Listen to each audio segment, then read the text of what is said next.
เซานาเขาเฮ็ดอยู่บ้านนาพอกเปสกลนคร16 ไร่ข้าบ่ได้เมื่อเฮ็ดนาอยู่ลาวแล้วเลยเซาอยู่ลาวก็เบิ่งก่อนว่าสิได้เฮ็ดบ่ได้เฮ็ดพี่น้องอย่าให้อีกขั้นตอนน้องเทื่อลูกเฮ็ดอยู่ลาวน้ำมันมันแพง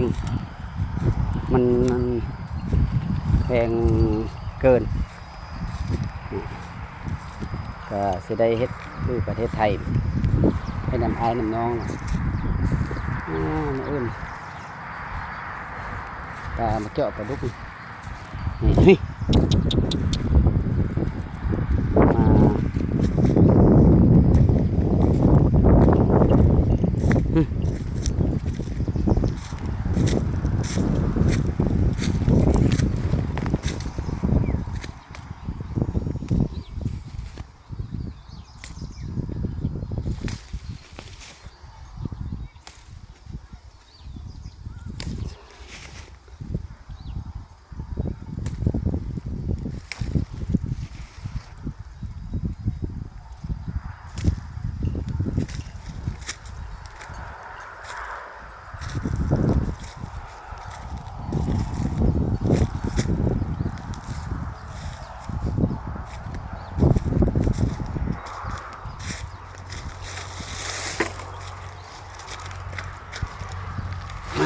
พี่น้องเอ้ยให้ตำมีตำคลอง12 คลอง14เนาะอยู่ใส่ก็ได้3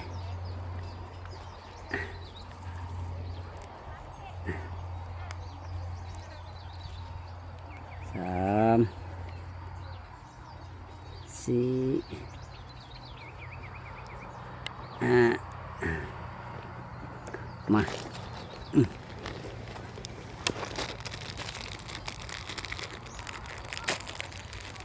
เปลี่ยน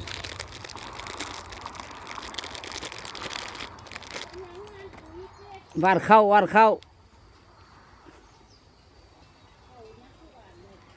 ยานน้ำมันบวมเด้วาดแล้วล่ะอย่างแต่คายนี่ไปพุ่นละบริวาดยานฝนมืออื่นไทยจ้าข้าวเจ้าข้าวงัน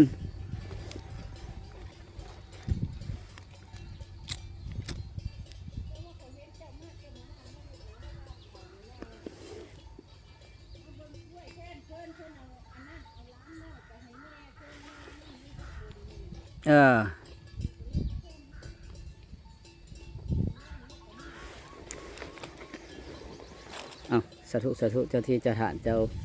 ป้าเจ้าเขาเจ้าให้เจ้านาอันนี้แหละมาครอบมาค่อยนะมีขัน5มีดอกไม้เขียนคู่เนาะมาครอบมาค่อยเฮ็ดให้เฮ็ดนาได้มาขอเฮ็ดให้เฮ็ดนาบ่ได้มาบังคับผมเห็นหยังเนาะให้ว่าให้มันโชคมันมานให้มันบ่ให้น้ำท่วมได้ให้มันได้เข้าหลายๆสิว่าบ่เอิ้นบ่บอกได้ผิดต้องอย่างกะพุ่นละอันนี้มาครอบลงครอบขึ้นก็สิมีขัน5แล้วก็มีนาภาหวาน10 พาเนาะให้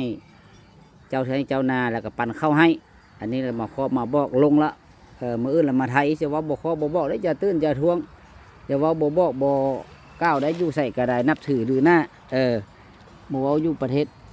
นั้นประเทศนี้ก็นับถือหรือหน้าเจ้าที่เจ้าฐานเจ้าป้าเจ้าเขาให้รักษาเด้อเอาเหมาะได้ไฟยันไฟไหม้ได้เหรอ